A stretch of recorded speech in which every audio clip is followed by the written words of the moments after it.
So, man, today, kind of a crappy one for Greyhawk. Keaton is leaving as of today. Thank God, on good terms. Yeah. Looking for some big opportunities in New York, chasing the girl, chasing the dream. But as I was reflecting just on our time together, I just wanted to be able to go, hey, like, we had a good run.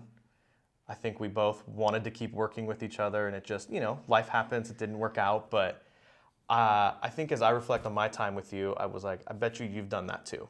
For sure. Right? So, you tried to get me to cry yesterday. I fought it off. Same. Yeah. But dude, I just want to, from your perspective, right? Like, you came out of USC. What did it look like, one, to kind of like venture down that path of insurance? It's funny how we got connected overall with your dad and whatever, but like, talk me through your mindset of why you got in the business and what you were thinking as you were graduating college, going into the workforce. Yeah, so typically from the various people in the insurance industry that I've talked to, for those who don't know, my dad's in the insurtech space, so all of his clients are brokers, wholesale, Data retail, nerds. data nerds. I'm a closet data nerd, so. I would talk to him in high school as I was trying to figure out what I wanted to do, and he would talk about his work, and I wasn't necessarily thrilled with like what his website did, but he started this wholesale arm towards my latter half of high school, and like when he started telling me about that stuff, I was like, okay, that sounds interesting. I would talk to him, and like nothing else really excited me as far as like how am I going to make money other than the conversations I had with my dad. So I was like, you know what? I'm just going to pursue this. And, he would tell me, hero stories of like some of his clients and like how they made it to be successful brokers and like, how awesome they are. And he would only have good things to say. And like, I was like, I want someone to speak with me like this one day. Sure. So I was like, it's hard. I know it's going to be hard, but I think it'll be worth it. So unlike most people, I didn't fall into insurance. I kind of went after it, which isn't a normal thing by any means. You usually ask someone how they got into it, and they like stumbled into it. Like your case, like I sold porta potties. So me and you are actually somewhat unicorns though, because I didn't know about the business until I started thinking about graduating. So this is part of where I was at. You got introduced early. I was in my junior year going, do I want to do this? Yeah. Right? I was married. Like, it was different, but I chose it. I got licensed before someone came to me. Wow. I went to go find a job. So actually, when you approached me, I was like out of college, looking for. I was like, that's unicorn stuff. Yeah, so yeah. I felt some connection there to you. But yeah. So, anyways, like I went to USC. I majored in business. I had an emphasis in risk management, Which is unique because that's not common in colleges throughout the country. No, so. it's a growing field of study actually. USC is kind of pioneering that school. They're kind of leading the front because, as people in the industry know, the threat is not the product or what the service is. It's okay, who's gonna take over when everyone retires? It's an old business. We're at 57 or 56 years old for average age, so it's bad. It's a huge threat. Yeah. And it's gonna be interesting to see how this industry looks in years Opportunity for the younger.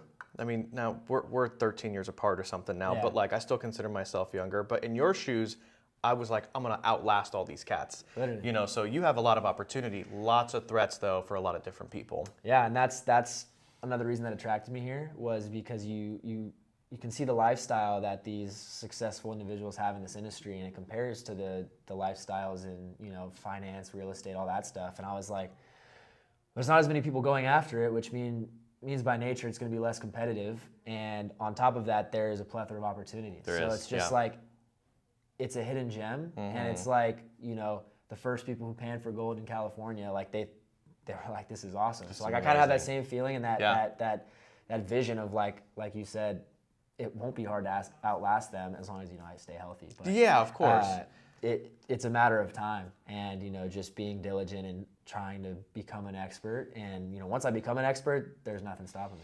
Yeah, and it's funny that your dad connected us. Now he reached out to me, and he doesn't call.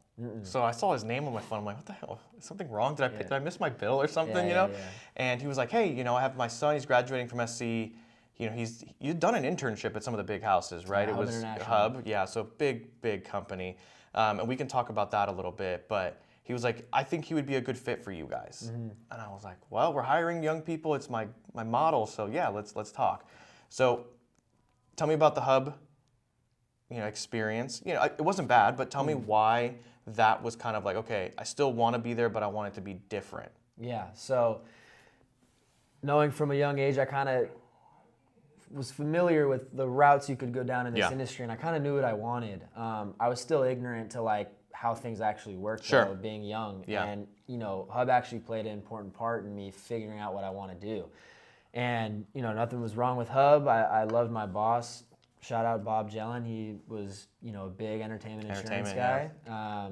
And Mark Zuvich was a guy at USC. Shout out Mark. He was the one training me. That's where I got my hands dirty on Epic. That's cool. And it was great, but it just wasn't what I wanted to do on a day-to-day. So you were doing more servicing. It was very servicing, maintaining a book, and I remember Bob telling me, like, we don't cold call, we don't prospect new leads, like we're referral. And like, he had gotten to a point in his career where he's a big agent. It wasn't required. Like, he had enough inflow to feed his entire team. So, it was cool, but I wanted to be a Bob. I didn't want to, service a Bob. And no offense to Bob, but that just wasn't what I was looking for. And like, the team. It's a risk-taking thing, right? So people who service, it's not bad. It's a necessary skill, and honestly, they're better than you and I could ever be at that skill, right? And a lot of them are paid well. Yeah. It's just, it's a different skill, and also it's the entrepreneurial side of you're in a business, but you're an entrepreneur. You're getting after it yourself, right? So yeah, like our own Seth Adams, he's our big dog servicer guy, and I've talked to him about it, and he's like, I could never be a producer. So it's just a different personality thing too. It's like he could never do it, and he loves what he does. And Seth's raking. He's making more than you right now. He kills it. So, he kills it. So it's just wasn't what I was looking for, and I was like, okay, so that's when I really anchored down. I didn't want to pursue that anymore. I still wanted to be on the brokerage side, preferably retail, but that summer after I graduated, I had that Rolodex. I just started calling agent after agent. Right. Charlie was on that list, but I was just asking them for peer advice. I wasn't necessarily looking for a job. I was just trying to understand what I was looking for. And and I talked to like 30 different people, and I was able to kind of get an understanding. I talked to wholesale guys, I talked to retail guys, and I was like, you know what? I want to be retail. And then further in those conversations, I found out, okay, I could go to a big shop and I could be placed on a specific team doing a specific line of coverage, like it could be EPL, cyber, contractors, whatever. Yeah. And I didn't necessarily like that being siloed because, again, like I wanted to understand what I truly wanted to do. So what appealed me to Greyhawk was, one, like the people here and the age, like we've been talking about, it's an old industry. And I didn't want to work with my dad, It was like, no offense to old guys either, but like I wanted to harmonize with my coworkers. I wanted to come to the office and like, see them as my friends, which I was able to do here, which has made my career so far. It's just made it really cool. So much better work experience, especially with some of my friends that are, in similar areas of their career right now. Like I can say I'm very happy with what I do, and that's a luxury I'm starting to realize. So, I chose here because it gave me the opportunity to figure out what I wanted to pursue inside of a retail agency. Right. Because there's so many different things you can do on top of like being wholesale, retail, underwriter, account manager. So I started here because I just wanted to throw stuff at the wall, see what's stuck, and that's exactly That's how I started, right? Like you don't know what you don't know, but once you start going, you start figuring out, hey, I like this class of business, I like this line of business, I like attacking this style of client, But overall, you took a lot of different interviews. There was something, right? Because, you were very clear when you were talking to me, like, I want to be here because I think, one, there's a lot of opportunity. The ownership was another part of it. And you used age as a word, but you also used like freedom, flexibility, as I remember back in the day. So like, what was the thought there for freedom and flexibility? Well, when I would think of a producer, it's like, I wanted to be rewarded for the work that I put in. So if I wanted to work 60, 70 hours a week, I wanted that to reflect in my paycheck. I didn't want that to be, there was a fixed amount. It didn't matter if I worked 40 hours for the week or 60. Like I was gonna get paid the same amount. And I wanted to be rewarded for going the extra step. And that takes a long time in this industry, and you have to be patient. And it's still something I'm being patient with, but I still see the value, and that's Yeah. what I considered freedom. Right. It's like I have the choice in how much I make. Yeah, you don't have to ask anybody for a raise. No. On your side. If you want it, you go You get get it. it, yeah. You just go get it. You just work for it. And there's a lot to be said about that. And I think I had pitched to you, and this is true, I've been golfing now for 7 or 8 years at this point, on every Friday, pretty much. Every Friday I can. Yeah. I golf more Fridays than I don't. You know that now. Yep. I still work on the golf course. I still work before and after. I work at nights. Like, I'm committed to the craft and growing it. But I'm also, the freedom that we have is that I can screw around when I want to. Yeah. So you saw that. Yeah. Which was really cool. Firsthand. And it's real. And now, some of the guys that you've met here, they're starting to do it a lot more because they're making more money and they're enjoying the fruits of their labor. So I'm glad that stuff was not just like pie in the sky. It wasn't bull crap. Like it was real, and you saw it. Yeah. And you started. You were starting to get there. Where it was little like, hey, bit, let's a go little golf. bit, You know. It would be a slow Friday and be like, Yeah. we can hit the links. That's today. good. Yeah. So obviously, as we started, even yesterday as we were talking, like the person that started, it's been over a year and a half now. We're right at there. Versus today, it was very different. Absolutely. Right. So when you started, what was the reality check? So this is another unique experience for me. I was the type to feel like I had an understanding of the world more than maybe others my age, and I was like, you know what? Especially for what I'm doing, I'm not going to be a doctor. I'm not going to be a dentist.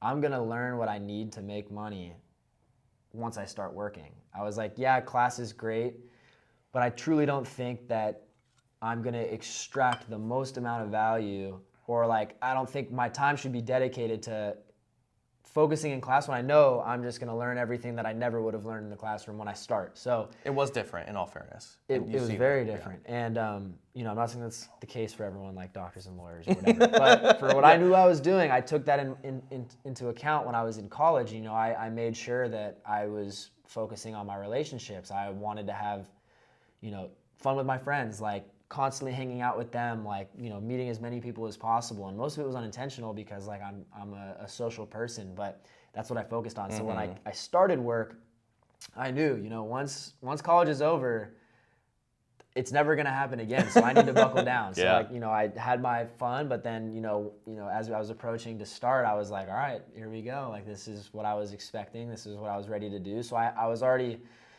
kind of mentally checked into what I was gonna have to do. The only thing that caught me unsurprised was how much I was gonna have to learn. Like, I knew I was gonna learn on the job, but what really made me kind of go whoa was, there's so much going on that I had no idea. So that was, I guess, more of like the realization point where I was like, oh, okay, no, I'm really doing this now. So yeah, I know for producers too. I mean, I've done it now with new guys so many times. It's like, insurance feels daunting. You're going to talk to these people who are business owners, and then you're like, I'm going to look like an idiot if I don't know what I'm talking about. But then you kind of get into the space, and you're like, I'm not going to know for years all the breadth of everything, right? So, at first, for me, it's like, guys, just go, go, go. But it's hard. You're tentative, and it's nature, right? Yeah. And you know that now.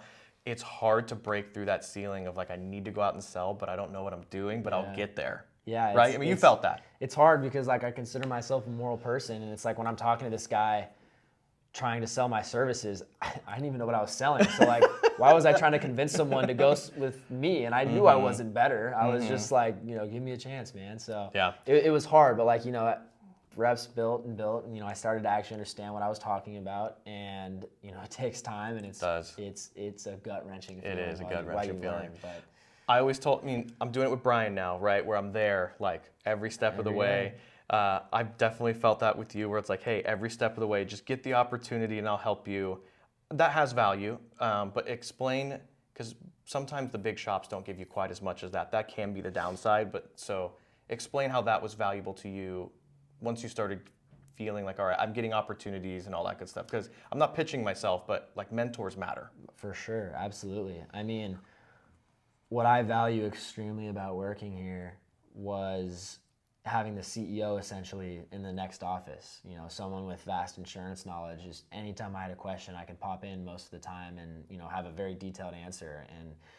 And what I valued about that was most of the questions I was asking, I probably wouldn't even have thought to ask at a big shop because they keep you siloed. They do. You know, they brand is very important. They don't want, you know, somebody who doesn't know what they're talking about impacting their brand. So, you know, they'll kind of keep you in the back line until like they trust you enough to like go, you know, deal with clients. But I was just out there swinging and missing and being like, okay, this happened. So now how would I handle this differently? And then bringing that to you and being like, okay, well, how would you have answered this? And so on and so forth. So I think that's the difference where I learned at a much faster rate getting my hands dirty, making mistakes where, you know, in a big shop, it's much more controlled. Yeah, you know, there's more pillows for sure. So like they don't want you to have that gut-wrenching feeling. You know, there's pros and cons to both. Like, yeah, it sucks to have that feeling, but I think you grow faster. Yeah, well, so the growing, and I always pitch that, I was like, you will know more than a lot of those. Year 5 to year 5, I'm telling you, you go meet a guy at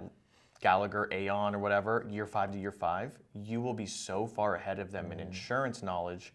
It's compound interest, so the better you get and the more knowledge you have, the more money you can make typically in our business. So you'll see as you hit that 5-year mark, you will start outpacing everybody.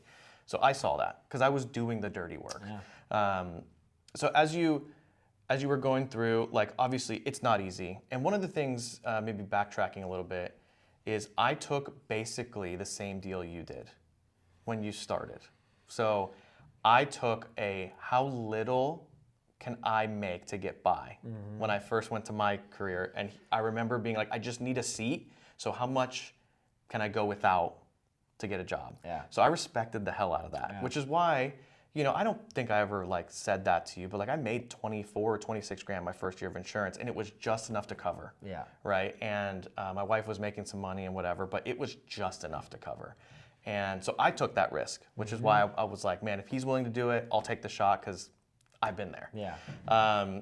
So that was tough on you, and I realized it, and I remember going, oh, gosh, this is, you know, I remember that feeling. I remember feeling like, man, am I going to break through? And you went through that, where it was like, gosh, is this gonna work? Am I doing this for nothing? Yeah. But you started to break through. You know, obviously I turned up the pressure on you and going like, hey, we need to go from tentative to just letting it rip. What did that feel like? What was that thought? Because I think if you didn't go to New York, I think you would start to see all those fruits. And I know you know that because you're going and taking a big boy job, knowing that you have some validation now. Absolutely. So talk through it. So, I mean, yeah, this is something that, you know, in my prior talks starting, like almost every single person was like, it's going to suck for the first 12 to 18 months. It's just going to suck. Just teeth kicking in, yeah. And if you can make it past that, if you don't quit, stuff will start to fall in your lap. And that's pretty much what happened. But when you're pushing month 12, 13, 14, like, and it's still just, you're getting kicked in the teeth. Yeah. It's so hard. So hard. And, you know, obviously you don't want to be losing. Yeah. And your company doesn't want you to be losing. So then you want to make more money. Yeah, everything. That's where the fire gets, you know, you get, you know, you have pressure that you're putting on yourself, but then you're starting to get pressure from other people too. And like, you know, I was having internal battles where it was like, I know I want to do this so bad, but maybe I'm not built for it. Like, and you know, in Q4 of last year was when I had like a, you know, talk with myself in the mirror where I was like, well, this is the quarter for, you know I want to do this, but maybe I'm not cut out for it like I thought I was. And, you know, I had that conversation. I was like, you know what, I'm going to give it my all. And if I give it my all and it doesn't work out, I got to be okay with that. Yeah. But I'm hoping it does. But I'm gonna leave everything out in the field. And I went and did that, and I crushed it. You did more in Q4 than you did the first 3 quarters. Yeah. Like you killed it. I crushed doubled it. Yeah. I doubled it. So I think from a, you know, mentor perspective, I was like so happy is not even like a good word that you responded to a big challenge realistically in your career. And so I know what that feeling was because when I was doing that, my wife was pregnant and it was like, I got to respond and I got to pay the mortgage. And I did personalize a start. We've had this conversation. It wasn't moving my income fast enough. But I remember having to respond to a challenge and being like, I freaking got this now. I have this, you know? And I think you felt it too. Yeah. I think you really there's did. just a swagger you get. It's like you feel like you can do it and you're just still losing. And that's when it's the hardest because, you know, you're in it for a year and you're like, I understand this enough to to do this now. And when you're going out there and it's still not happening, it's a bitter feeling. It is. And once you finally push past that and it starts to work, you're like, there it is. There it is. There it is. Now we're talking. I Let's love get it, after man. So obviously, we don't have to go into details, but taking a job at IMA in New York, which is a really cool opportunity, moving across the country for love and adventure, kind of thing, right? Which is really, really cool. We kind of talked about it yesterday, but like, what are you scared of, so to speak? But what are you excited about? I'm obviously scared of failing, like that's easy to say. Yeah, moving across the country to fail, that's got to be the big Yeah, fear. like, what am I going to tell my family if I'm like, well, it didn't work out. I'm moving back in, Mom, So it's like, I don't want that to happen, so I'm scared of that happening. Yeah. But all of the other feelings of like nervousness and stuff, I've recently started to associate with actually positiveness. Yeah. I've explained this to you, but I have that feeling before like a sports game or a football game. You get those nervous butterflies, and then once you make that first tackle or make that first jump shot, all of like that internal like pressure and noise just goes away, and you're just time to do the work. Yeah, you're just there. So Yeah. I think that scaredness and being a producer has taught me like the hardest part about a cold call is picking up the phone. But once it's on there, it sucks, but it's not as bad. And then like once you get going, it's like laws of physics. It's like an object in motion stays in motion. Stays in motion. Yeah. I'm feeling that, and like it's scary. Again, I've born, raised, and educated here, so it's entirely new, and that's scary in itself. But I think I'm just gonna give into that feeling and make it happen. Love it. I guess this is maybe the plug, right? We do young people. That's not a surprise. Yeah. I mean, most of that bullpen are younger dudes. I'm 35. I act like I'm still pretty young. Daniel's antique, but that's a different story, right? But for you, as you go, hey, whether I'm talking to guys at SC or your buddies or strangers, what's the pitch to insurance and Greyhawk to be here? So, insurance, like we talked, is a hidden gem. There's not enough people going into it, and I know this job market's hard. Like, I have friends still trying to find jobs who graduated with me, and it's a nightmare. Mm-hmm. There's lots of competition. Everyone goes to college now. Everyone's qualified to work, and companies still have the same amount of open spots. And real estate, finance, all of the sexy industries they're occupied. They're crowded. And insurance has the complete opposite problem. They're begging people to come work for them, and they're willing to offer pretty good portions and chunks of money with opportunity for equity in a company and stuff like that. So insurance as a whole is a great opportunity. If you're struggling, you're striking out. Like, I know it sounds boring, but speaking personally, I've found a love for it. Like, it's a giant puzzle. Personal lines, and again, we have personal lines people. It can just be, that's a very specific skill set, and it's very repetitive. I think that's what people think of insurance, like the Geico. The life insurance is really scammy, right? Yeah, so you think a lot of that stuff, the Geicos, whatever. But on the commercial side, you are problem solving. You are doing a good thing. You are doing something that is actually more exciting than it looks, right? So you're almost a business consultant, because there's instances where I'm helping a client out, and like I'm not just trying to save him money. He's having an internal culture problem, which is why his premium's so high, and he's seeing claims associated with that. I have a solution that can turn his business around for the better and help him reach that next benchmark. So I feel like I also do more than insurance here. So very, very true. It's rewarding and satisfying to also help people understand the complex topic of insurance in a way that like makes the light bulb go off, and they're like, I see the importance here. Yeah, and then obviously that's the insurance, and then Greyhawk. You've touched on it, but from your perspective, like, what's the pitch? So they're doing what most of the industry needs to do. You guys have what I like to call the first movers bonus. It's an old industry. Their focus and bread and butter is taking in young people and showing them how to do it at a high level. And it's nice being a young person going into an industry with lots of upside, but your coworkers aren't people with kids your age, and they have 3 of them. So like it's more personable here. I come to work every day, and everyone here I'm a friend of. It's like we can all hang out off hours because, you know, we've built that relationship. We've had many poker nights here on this table, many you know. poker nights, you know, it's a good culture, and you know they're all also offering ownership in the company, which is a huge incentive. You know, it's like you not only get to enjoy what you do on a day-to-day and with the people that you're doing it, but you're also working towards, you know, that long-term wealth, like ownership in a company, and that's everything. Yeah, and I think, and again, this speaks to the people, because I present the vision. I hope people buy into it. You know, it's like people sell a lot of stuff, but is it real? That's internet, right? You just go, is this guy trying to pull my leg? Yeah. We've obviously tried to be authentic in that regard. But an agency or any business, you can go into it and go, hey, they offer ownership, but this place has no value. Yeah. I think Greyhawk has done a good job with the people and what we're doing to create value, and people can see it. Like, if I'm an owner here, it matters. It will mean something. Absolutely. So I'm proud of that to a certain degree.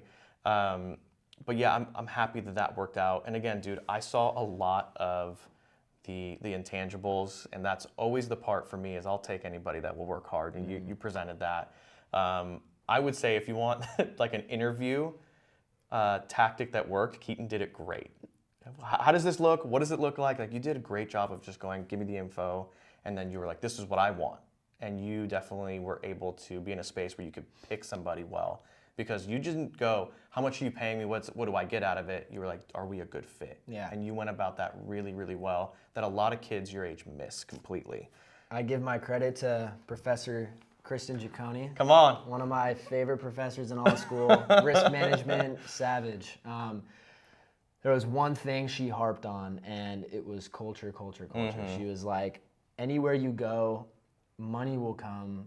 Make sure you enjoy the people you're working with. Yeah. Because you're going to spend more time with them than you do your own family, your own spouse, right? So it's like, you better enjoy the people you work with, or else your Absolutely. life's going to be miserable. So that was a huge question I asked everybody. And being in insurance and a young person, it's hard to find a place with young people. And, you know, I trusted my professor, and it paid dividends. So What was the name? Professor? Kristen Giacconi. Christian Giacconi. Giacconi, that's a good name, dude. Giacconi.